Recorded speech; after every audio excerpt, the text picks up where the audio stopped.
Pieds dans le plat. Cyril Hanouna. Alors, je vais vous mettre une petite chanson dans la tête pour démarrer ce scoop. C'est parti. On dirait le sud. Le temps dure longtemps. Le sud alors, il faut dire le sud, non? Bah oui, vous avez bien reconnu, bien entendu, le sud de Nino Ferrer. Mais cette chanson, en fait, on ne le sait pas, c'est un hymne au jardinage. Parce que on est en 1973. Nino Ferrer achète une belle maison avec un grand jardin du côté de Rueil-Malmaison.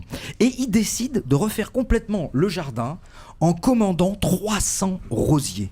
Alors il commande ces 300 rosiers qui arrivent, il les reçoit évidemment quelques jours plus tard, sauf que Nino Ferrer, à l'époque, il a plein de choses à faire, il est débordé, et il oublie complètement ses rosiers dans un coin de son jardin, comme ça. Et là, il y a le téléphone qui sonne.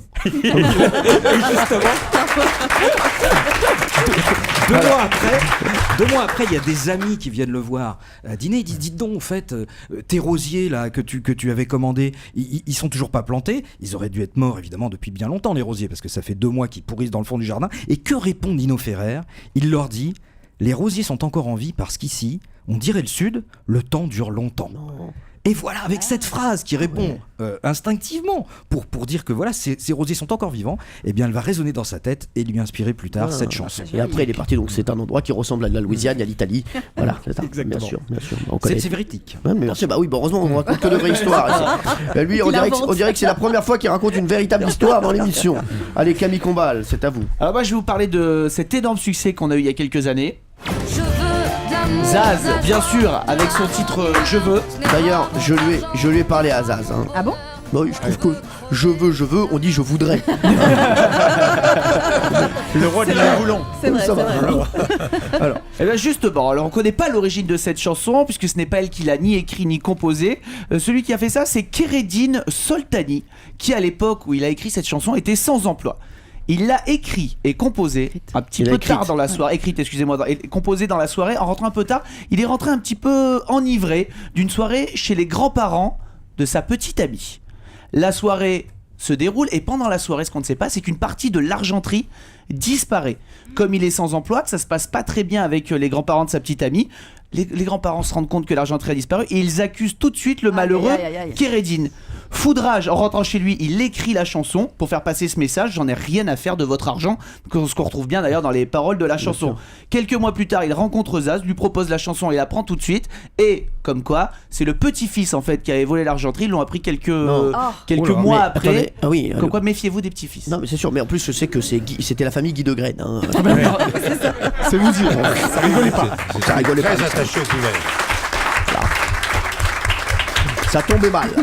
Alors, Valérie Benaïm, vous avez aussi une histoire sur des paroles de chansons. Oui. Allez-y. Je vais vous parler de la chanson qui a lancé en 1987 la grande carrière de Patricia Cass.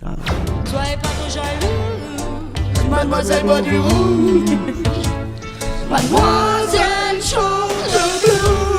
Voilà, et c'est Didier Barbelivien, Eh ben, on c'est en parlait, Didier. hein, voilà, Voilà. qui a écrit cette chanson. Oui, et à la absolument. base, figurez-vous que cette chanson n'était pas destinée à Patricia Cass, mais à Nicoletta. C'est Nicoletta qui devait chanter cette chanson. Elle était un petit peu dans le creux de la vague à cette époque-là.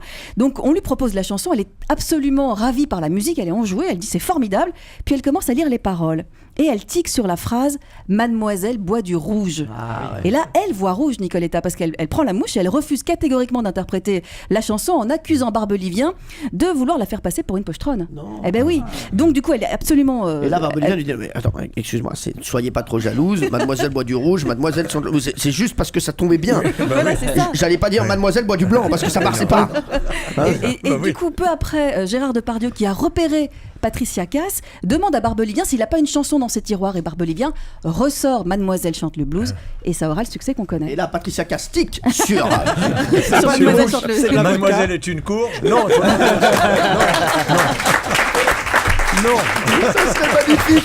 Vous imaginez donc Didier Barbelivien. Alors, Nicoletta, tu n'aimes pas mademoiselle boit du rouge? Bah, mademoiselle est une courge.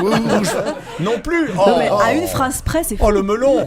Oh. Et oui, et après ça a été un énorme succès. Oui. Moi, je sais plus. Il y avait une histoire aussi autour de Capri, c'est fini avec Hervé Villard. Oui, je crois qu'il... En fait, il était dans le métro, Voilà, je crois. c'est Il ça. a vu une affiche pour un voyage, pour aller à la tour Capri. opérateur, ouais. Voilà, et il s'est dit tiens, Capri, c'est fini. Il paraît que c'était ça. Voilà. Non, mais c'est parce que ça, je croyais que vous aviez nous l'a raconté ce matin. Voilà, alors Pierre Bellemare, qui avait la meilleure anecdote? Elles sont toutes très, très émouvantes. c'est sympa. C'est vraiment de bonnes histoires. Alors, comme je sais qu'il faut vous faire plaisir et que pour être dans vos petits papiers, donc je vais donner la victoire à notre invité du mercredi.